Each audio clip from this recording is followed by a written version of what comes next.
Meanwhile, the House Republicans are moving forward to form a committee to investigate government overreach. This particularly would be true of the so-called deep state. These are career employees and bureaucrats in some of the most powerful areas of the federal executive branch, the FBI, the CIA, the DOJ.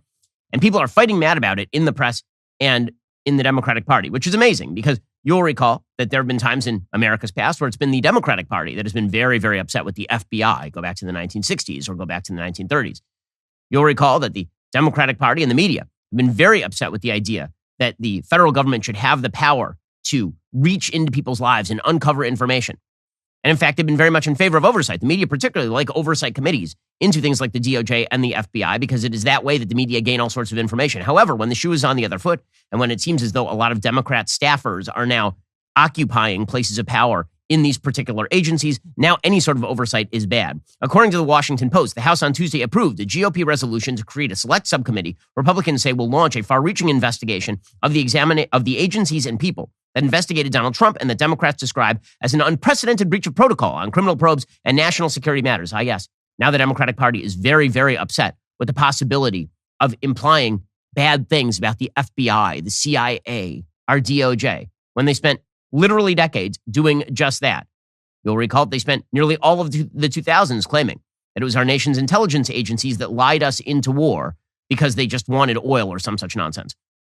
The subcommittee, approved on a party line 221 to 211 vote, will be empowered to investigate any federal agency that collects information about Americans, even in cases of an ongoing criminal investigation. A carve-out at odds with the Justice Department's longstanding practice of not providing information about ongoing investigations. And the reason for this, of course, is because the FBI has completely botched itself over the course of the last 7 years, going all the way back to 2015, 2016, when they were investigating the Donald Trump campaign over supposed Russian collusion based on a very thinly veiled report commissioned by the Hillary Clinton campaign and then laundered into the FBI and then used as the predicate for spying on Carter Page, who was a sort of low-level Trump campaign associate. The FBI has done a horrific job throughout this entire process. And unfortunately, the DOJ under Merrick Garland has done a similarly terrible job. It is the DOJ under Merrick Garland that, for example, said that it was going to investigate parents who complained about school boards because the National School Boards Association was upset that some parents were upset that school boards were, in fact, indoctrinating their kids and or covering up, in the case of Loudoun County, Virginia, a rape. So the fact that the legislative branch of the federal government would like to do oversight over the executive branch of the federal government, this has always been an area of controversy. It has always been an area where the executive branch likes to claim that it has some sort of free hand from the legislative branch, and the legislative branch likes to subpoena the executive branch. There's always been an area of constitutional battling. There's nothing wrong with that. And in fact, it is very good that we have legislative oversight of the most powerful branches of the executive. If we did not, the executive would be completely unfettered in its ability to peer into every area of American life. So normally, as I say, the media would be in favor of this because, again, more transparency is something supposedly the media likes, except if a Democrat is running the government, in which case investigating the excesses of the executive branch, that in and of itself is an act of treason. It's an act of so-called insurrection to do basic legislative oversight. We'll get to more on this in just 1 second. First, if one of your big goals this year is to do business with companies that don't hate your guts, check out Pure Talk. Pure Talk is the antidote to woke wireless companies. It's proudly veteran-owned, employs a U.S.-based customer service team, and absolutely refuses to spend money on fake news networks. Not to mention, Pure Talk's service is really, really good. They're one of the largest networks in the country. You get blazing fast data, talk, and text for as low as $30 a month. That's probably half of what you're paying to the big guys like Verizon, AT&T, or T-Mobile. Switch over to Pure Talk in as little as 10 minutes. You can keep your phone, and you can keep your phone number. Here's the other thing. If you're worried about coverage, well, they use the same tower network as one of the big guys, so you really have nothing to worry about. The first month is guaranteed risk-free. Try it. If you're not completely happy with the service, you get your money back. Go to puretalk.com and enter promo code Shapiro. Save 50% off your very first month of coverage. This year, make it a goal to support the companies that actually don't hate your guts. That's puretalk.com, promo code Shapiro. Pure Talk is simply smarter wireless. Stop handing oodles of cash over to companies that really don't like you very much. Instead, give it to a company that is not going to overcharge you and also kind of likes you. Head on over to puretalk.com, promo code Shapiro for 50% off your very first month of coverage. Also, it's the new year. This means business is getting started afresh. And if you are a company that uses the mail a lot, you owe it to yourself to check out stamps.com. You can't afford to spend the time schlepping that stuff down to the post office and standing in line and doing all the stuff you have to do at the post office. Instead, do it directly from your own offices. For many businesses, January means dealing with customer emails, returns, exchanges, and the inevitable increase in postage costs that follows. Stamps.com teamed up with the post office to get you huge mailing and shipping discounts of up to 86% off. It is a no-brainer for your small business, which is why we've been using it here at Daily Wire since 2017. Print your own postage right from your home or office within minutes of signing up. Never stress about finding the fastest and cheapest shipping solutions. Stamps.com does the work for you. Stamps.com is a one-stop shop for all your shipping and mailing needs. For 20 years, Stamps.com has been indispensable for over 1 million businesses. Get access to the USPS and UPS services you need to run your business right from your computer, anytime, day or night, no lines, no traffic, and no waiting. Start the new year by saving money on mailing and shipping. Get started with Stamps.com today. Sign up with promo code Shapiro for a special offer that includes a 4-week trial, plus free postage and a digital scale for free. No long-term commitments or contracts. Go to Stamps.com, click the mic at the top of the page, enter code Shapiro. According to the Washington Post, the broad resolution explicitly authorizes the Select Committee to seek access to highly classified information provided by intelligence agencies to the House Intelligence Committee.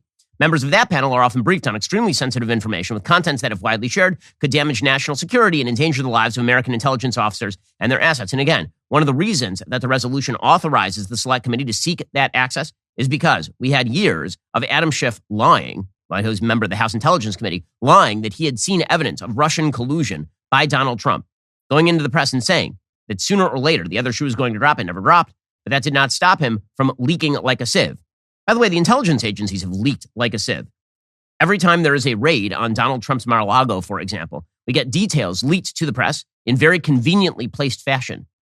I mean, as it turns out, you have people like Andy McCabe who are working for the FBI and were coordinating with the press to leak things beneficial to people like Andy McCabe. So investigating all of these agencies, this, again, would be a basic, proper function of government. One congressional investigator who works on oversight issues says its mandate is whatever Jim Jordan wants to do, to which I say, good. This is a good thing. Republicans who have accused Attorney General Merrick Garland of abusing investigative powers to target conservatives have compared the new committee to the Senate Church Committee, formed by Democrats in 1975 to investigate civil liberties abuses by intelligence agencies.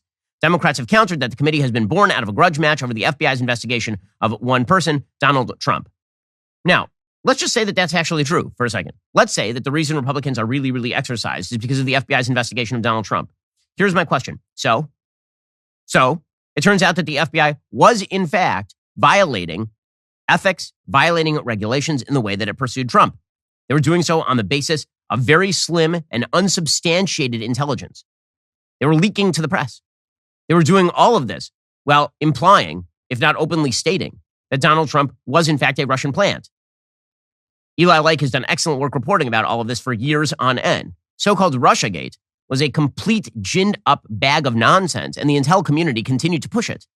In fact, members of the intel community like James Comey specifically went out of their way to present Donald Trump in the very early days of his presidency, with the Steele dossier simply so he could then, presumably, leak that to the press. And then the press would run with the allegations of the Steele dossier, and all of those allegations would be out in public view, because the news could then claim that it was newsworthy what was in the Steele dossier, even though none of it had been substantiated. The DOJ has declined so far to comment on the proposal. Representative Thomas Massey of Kentucky told reporters Tuesday he'll be serving on the subcommittee. It's unclear who else is going to be tapped by GOP leadership. While the resolution establishing the subcommittee is ambitious, alarmingly so to Democrats who view the panel as a political attack machine disguised as an oversight body.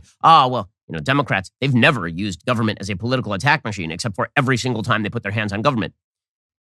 The workings of the subcommittee are still a little bit mysterious. The DOJ has at times quarreled with congressional committees over what information should or should not be shared with Congress. The new panel will consist of 8 Republicans and 5 Democrats. Unlike other committees, members of the subcommittee do not have to serve on the Judiciary Committee to be appointed. Democrats are not planning to boycott the committee, according to people familiar with the matter, as McCarthy did, Kevin McCarthy, the new Speaker of the House, when he pulled his picks to serve on the House January 6th panel. Well, that is presumably because Democrats wish to actually hamper the ongoing investigation. Republicans refused to participate in the January 6th committee except for Adam Kinzinger and Liz Cheney, specifically because they felt that the Democrats are going to rig the game. Here, Democrats understand Republicans are probably not going to rig the game in nearly the same way, and so they may as well serve on the committee and attempt to stand in favor of these agencies. The great irony is who Democrats are trotting out to try and protect these agencies. So Adam Schiff, who should be summarily impeached, given his role in lying to the American public repeatedly, overtly, and often about the Russiagate investigation, he was out there ripping on any investigation to investigate the investigators. I'm sure that he is quite afraid that maybe his name is going to come up once or twice. And if you had any doubt about what this committee is really about its true focus, my colleague from Montana just confirmed This is all about deep state nonsense. Republicans claim without merit that this subcommittee will investigate the so-called weaponization of the federal government. But what it's really intended to do is to undermine the legitimate investigation of President Trump's incitement of a violent attack on this building, on this Capitol, on this citadel of democracy. Okay, this is a complete misdirection from Adam Schiff that has nothing to do with January 6th. This has to do with the fact that the intelligence agencies did, in fact, exceed their boundaries. The intelligence agencies did, in fact, move beyond their regulatory authority and their investigative authority to lie to courts. And the fact that Adam Schiff is now standing for these people is because he was complicit in all of that. Adam Schiff is one of the worst members of Congress in modern American history, and he is out there standing in favor of these investigative agencies having no oversight. There is a reason for that. That is because they wish for these investigative agencies, who are largely staffed with career Democrats at this point, at least in the highest level positions, not the low-level FBI agents who are doing a really good job, not the people who are staffing up the CIA who are doing their best, the people who are at the upper middle-level management, and the people who have been put in political positions by the Biden administration. They're doing the job that Democrats wish them to do. Merrick Garland is overtly doing that over at the DOJ, so no wonder Democrats are in favor of protecting these particular institutions. Alrighty, guys, the rest of the show is continuing now. You're not going to want to miss it. We'll get into the media's addiction to pretending that men can be women, up to and including actual mosque bombers. Yeah, that's a crazy story. Plus, we'll examine why exactly the media are treating weird and horrible political situations in Brazil and Peru very differently. If you're not a member, become a member and use code Shapiro at checkout for 2 months free on all annual plans. Click that link in the description and join us.